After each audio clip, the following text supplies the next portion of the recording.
उत्तर प्रदेश की पुलिस में तैनात एक सिपाही जब जब अपने गांव आया करता था ड्यूटी से, तो उसकी पत्नी थोड़ी उदास हो जाया करती थी, परेशान हो जाया करती थी। जब वो वापस चला जाया करता था तो उसकी पत्नी खुश हो जाया करती थी और एकदम से नॉर्मल व्यवहार करने लगती थी। जब इस बात को कई बार हो चुके थे तो घर वालों की तरफ से सूचना मिलती है कि बेटा, जब तुम आते हो तो पत्नी उदास हो जाती है, चले जाते हो तो खुश हो जाती है। अब यह बात सुनने के बाद जो सिपाही था वह परेशान हो जाता है कि आखिरकार ऐसी क्या वजह है कि मेरे आने से मेरी पत्नी तो परेशान हो जाती है, चला जाता हूं तो खुश हो जाती है। सिपाही ने अपनी पावर का इस्तेमाल किया और अपनी पत्नी का जो फ़ोन था उसका डिटेल निकलवाया। उस डिटेल को निकलवाने के बाद पता चलता है कि पत्नी किसी से बहुत ज़्यादा बातें किया करती थी। पत्नी से पूछा जाता है तो पता चलता है कि उसका किसी से अवैध संबंध था, पुराना रिश्ता था, बहुत अच्छी दोस्ती थी।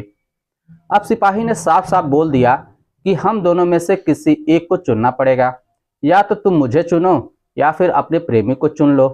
अगर तुम अपने प्रेमी के साथ जाना चाहती हो तो कोई दिक्कत नहीं है, मेरे साथ आना चाहती हो तब भी कोई दिक्कत नहीं है, लेकिन एक के साथ रहो और ईमानदारी के साथ रहो।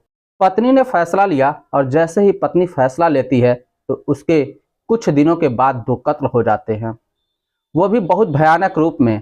जब कत्ल होते हैं तो इस बात की गूंज इसलिए फैल जाती है कि धरना प्रदर्शन होता है। मामला उत्तर प्रदेश के मुख्यमंत्री योगी आदित्यनाथ तक पहुंच जाता है। पुलिस इस मामले की जांच पड़ताल करती है और घटनाक्रम का खुलासा होता है तो लोगों को यकीन नहीं हो रहा था कि कत्ल की यह वजह हो सकती है।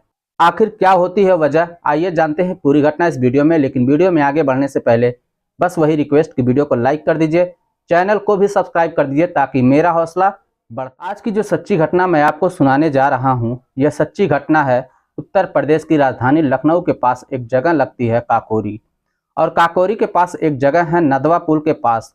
असल में दो लाशें पड़ी हुई थी। एक राहगीर गुजरा हुआ जा रहा था। राहगीर को ऐसे लगता है जैसे कि दो शराबी शराब पी के पड़े हुए हैं। ये 21 मार्च 2025 की रात लगभग 10 बजे के आसपास का वक्त रहा होगा। राहगीर ने जब पास में जाकर देखा तो उसकी चीखें निकल जाती हैं। जोर जोर से चीखता है, चिल्लाता है ताकि आसपास कोई उसकी आवाज पहुंचे तो लोग मौके पर आ जाएं, क्योंकि दो व्यक्तियों की लाश पड़ी हुई थी जो खून से लथपथ पड़े हुए थे। ऐसा लग रहा था जैसे कि उन्हें बहुत बुरी तरीके से मारा गया था, काटा गया था। जब आसपास के लोग सूचना पाते हैं, मौके पर लोग आ जाते हैं। इसके बाद फिर पुलिस को सूचना दी जाती है, पुलिस मौके पर आ जाती है और दोनों लाशों को कब्जे में लेने के बाद पोस्टमार्टम के लिए भेज दिया जाता है। पुलिस के लिए सबसे बड़ा सवाल था कि आखिरकार ये लाशें किसकी हैं, यहाँ क्यों आए हैं। तो पता चलता है कि इस घटना स्थल से 5 किलोमीटर की दूरी पर एक गांव लगता है जिसका नाम है पानखेड़ा। पानखेड़ा में रहने वाला एक व्यक्ति जिसका नाम रमेश चंद है, उसी का बेटा है रोहित राजपूत, उसकी उम्र 26 साल है। और साथ ही एक किसान है जिसका नाम राम नरेश है, उसका बेटा है मनोज राजपूत जिसकी उम्र 23 साल है। जो मनोज है वह डालचंद इंस्टीट्यूट में ITI की पढ़ाई कर रहा है और रोहित राजपूत जिसकी उम्र 26 साल है, दरअसल वो रेलवे में टेक्नीशियन के पद पर हाल ही में उसकी पोस्टिंग हुई थी। घर वालों से पूछा जाता है कि तुम्हारे बच्चे कहाँ गए थे, तो क्या मामला था, किसी से कोई दुश्मनी थी, क्यों मारा।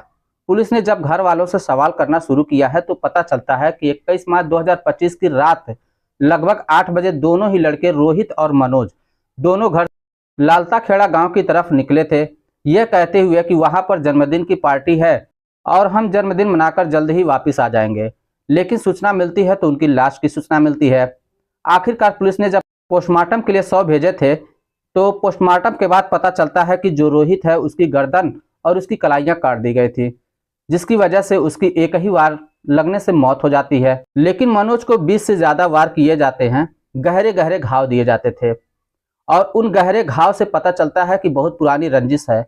और इस रंजिश के क्या कारण है, किससे रंजिश है, पुलिस ने जब घर वालों से पूछताछ करना शुरू की तो परिवार वाले कुछ बता नहीं पा रहे थे और हंगामा खड़ा हो जाता है। परिवार ने शव रखकर जब हंगामा किया तो आसपास के थानों की पुलिस भी बुला ली जाती है, विधायक पहुंच जाते हैं। विधायकों ने परिवार वालों को समझाने की कोशिश की कि हम इस मामले की उचित जांच कराएंगे और आरोपी के खिलाफ कड़ी से कड़ी कार्रवाई कराएंगे, इसलिए आप हंगामा मत करो। लेकिन बात जब उत्तर प्रदेश के मुख्यमंत्री योगी आदित्यनाथ तक पहुंचती है, वो मिलने का भरोसा दिलाते हैं कि मुलाकात करेंगे और आरोपी को बड़ी से बड़ी सजा दिलाएंगे। तब जाके घर वाले शांत होते हैं। अब पुलिस पर दबाव बढ़ जाता है कि आखिरकार मामला क्या है। पुलिस ने मनोज को और रोहित की दोनों की कॉल डिटेल निकलवाती है। कॉल डिटेल निकलवाने के बाद यह पता चलता है कि जो रोहित है उसकी कॉल डिटेल में तो कोई ऐसी सस्पेक्ट बात पता नहीं चलती, लेकिन मनोज की जो कॉल डिटेल होती है उस कॉल डिटेल से पता चलता है कि उस रात, जिस रात ये घर से निकले थे 21 मार्च 2025 की रात 8 बजे के आसपास, उससे पहले लगभग एक ही नंबर से 35 से ज्यादा बार कोशिश की गई थी, प्रयास किया गया था, बुलाने के लिए कॉल किया गया। इसका नंबर था। जब पुलिस ने इस बात की पता निकालने की कोशिश की तो पता चलता है कि एक नंबर फर्जी आईडी कार्ड पर, फर्जी सिम और फर्जी जो डॉक्यूमेंट थे उसके आधार पर सिम लिया गया था। नंबर किसका था यह पता ही नहीं चल पा रहा था। घर वालों से पूछा गया तो घर वाले इस बारे में कुछ बता नहीं पाए और इस नंबर से सिर्फ एक ही नंबर पर बात होती थी और वो नंबर था मनोज राजपूत का। किसका नंबर था? पुलिस अब इस नंबर के बारे में जांच पड़ताल करना शुरू कर देती है। पुलिस को कुछ हाथ नहीं लगता, कई घंटे बीत जाते हैं। इसके बाद फिर से पुलिस ने सीडीआर को बारीकी से खंगालना शुरू किया तो पता चलता है कि एक और नंबर है। कभी कभी फोन होता है, लेकिन जब भी बातचीत होती थी बहुत सारी बातचीत होती थी। आखिरकार पुलिस ने उस नंबर की जब पड़ताल करना शुरू किया है तो पता चलता है कि इटगावा लगता है, एक इटगावा गांव की रहने वाली एक लड़की जिसका नाम अंकिता उर्फ दीपिका होता है। पुलिस अंकिता उर्फ दीपिका के संपर्क में आती है, उससे बातचीत करती है। सख्ती से जब पूछताछ करती है तो कुछ चौंकाने वाली बात सामने आती है। दरअसल वो बताती है कि मनोज राजपूत कभी उसका क्लासमेट हुआ करता था, कभी उसके साथ पढ़ा करता था, लेकिन 20 जून 2021 को उसकी शादी हो जाती है महेंद्र नाम के एक लड़के से।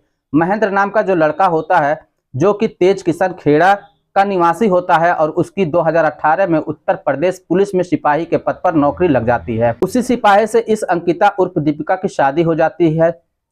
जिंदगी ठीक ठाक चल रही थी, लेकिन एक दिन अंकिता उर्फ दीपिका मेला गई हुई थी घूमने के लिए और मेले में आमने सामने टकरा जाता है मनोज। जैसे ही मनोज से आमना सामना होता है, मुलाकात होती है, दोनों एक बार फिर से एक होने की कोशिश करते हैं। पति तो रहता था ड्यूटी पर, पुलिस की ड्यूटी करता था और उसकी पोस्टिंग लगभग 135 से 40 किलोमीटर दूर लखीमपुर खीरी में थी। फिलहाल उसकी पोस्टिंग लखीमपुर खीरी के पुलिस लाइन में चल रही थी और जब उसने नंबर आदान प्रदान हुआ तो दोनों की बातचीत शुरू हो गई। बातचीत को इस कदर शुरू हुई कि दोनों फिर से प्यार में पड़ जाते हैं, फिर से दोनों के बीच में रिलेशनशिप बन जाती है और जब जब मौका मिलता था तो दोनों मुलाकात भी कर लेते थे। ऐसी कुछ जानकारी मिलती भी है। ऐसा भी पता चलता है कि दोनों के बीच में अवैध संबंध भी हो जाते हैं। जब जब सिपाही अपने घर आता था तब तब उसकी पत्नी उदास हो जाया करती थी, परेशान हो जाया करते थे, लेकिन जब वह चला जाया करता था तब वो खुश हो जाया करती थी। इसी बात को देखते हुए पति को थोड़ा शक हो जाता है और जैसे ही शक होता है तो 24 दिसंबर 2024 की बात है तो वो कॉल डिटेल निकलवाता है अपनी पत्नी और वहां से पता चलता है कि इससे तो बहुत सारी बातें होती हैं। अब इस बात का खुलासा हो जाता है और वो अपनी पत्नी के पास जाता है और समझाने की कोशिश करता है कि तुम्हारी पोल पट्टी पूरी तरह से खुल चुकी है, तुम मनोज से बहुत सारी बातें करती हो, अब तुम्हें या तो मनोज के साथ रहना पड़ेगा, मुझे यानी कि जो उसका पति है महेंद्र उसको चुनना पड़ेगा। दोनों में से किसी एक को चुनोगी तो सही होगा। अब जब पत्नी पर लगातार यह बात की जाती है तो पत्नी कहती है कि मैं अपने पति के साथ रहना चाहूंगी। वो कहता है अगर पति के साथ रहना चाहोगी तो ये मोबाइल लो, ये सिम कार्ड लो, अब तुम्हें आगे से सिर्फ इसी से ही बातचीत करनी है। इसके अलावा तुम मनोज से जब भी कभी बात करोगी तो किसी और सिम से जो पुराना नंबर था उससे कभी बात मत करना। जब यह पति ने समझाया और उसने कहा कि जब भी कभी मुझसे बात करनी है तो इस नंबर से बात करोगी और जब इस तरह की बातचीत की थी, क्योंकि उसने 2 सिम कार्ड लिए थे, ये दोनों सिम कार्ड एक से उससे बात करेगी या उससे बात करेगी। प्रेमी से बात, अब जब भी प्रेमी से बात करेगी तो उस नंबर से और वो मुझसे जब बात करेगी तो इस नंबर से करेगी। जो दोनों फर्जी सिम लिए हुए थे आपस में कनेक्टिविटी जोड़ने की कोशिश की। वक्त आगे बढ़ जाता है, इसकी ड्यूटी लग जाती है अयोध्या में। अयोध्या में ड्यूटी करके, क्योंकि यह लखीमपुर की पुलिस लाइन में ड्यूटी थी और वहां से इसको अयोध्या भेज दिया जाता है और अयोध्या से इसको भेजा जाता है कि अब तुम घर जा सकते हो, यानी कि छुट्टी लेकर आया था 21 मार्च को। तभी इसने अपनी पत्नी से है और घर जाने के बाद अपनी पत्नी से कहता है कि मैं आखिरी बार मनोज के आमने सामने मिलकर बातचीत करना चाहता हूँ। आखिरकार मैं देखना चाहता हूँ कि क्या बात है। कुछ नहीं कहूँगा, कोई झगड़ा नहीं कहूँ, कोई फसाद नहीं, बस एक बात तुम उसे बुला दो। अब इसकी पत्नी अंकिता उर्फ दीपिका थी, नए नंबर से बातचीत करती थी। उससे फोन करा और करने के बाद कहा कि तुमसे बात करनी है, मिलना है। तो उसने बहाना बना दिया। इसके बाद उसने दोबारा फोन किया, तीसरी बार फोन किया, चौथी बार फोन किया, पांचवी बार किया, छठी बार किया। इस तरीके से लगभग 35 बार उसने ट्राई किया। आखिरकार मनोज हार जाता है और मनोज कहता है कि ठीक है, तुम बताओ क्या बात है, कहाँ मिलना है। तो एक जगह लगता है बरकताबाद। बरकताबाद में मिलने की जगह तय की जाती है रात के 8 बजे के आसपास या उससे ज्यादा। कहती है कि मैं वहां मिलूंगी, तुम भी वहीं पर आ जाना। तब जब मनोज आता है तो मनोज अपने दोस्त रोहित से कहता है कि यार थोड़ी देर के लिए चलते हैं। घर वाले पूछने लगे तो वो कहने लगा कि पास का ही गांव है, वहां पर मैं एक जन्मदिन की पार्टी में जा रहा हूं। जैसे ही वो बरकताबाद में पहुंचता है, वहां जाने के बाद वो उस महिला से मुलाकात करता है, बातचीत करता है और महिला उसे समझाने की कोशिश कर रही थी कि अब हम शायद कभी आगे मिल नहीं पाएंगे। तो यहाँ पर जो इसका सिपाही पति होता है वो 3 और साथियों के साथ छुपा हुआ था, दुबका हुआ था। इसी बीच में उसको मौका मिल जाता है। जैसे ही बाइक लेकर निकला ही था कि वह घेर लेते हैं। उसके हाथ में कुछ धारदार हथियार होता है और वह ऐसा मारता है कि मोटरसाइकिल रुक जाती है।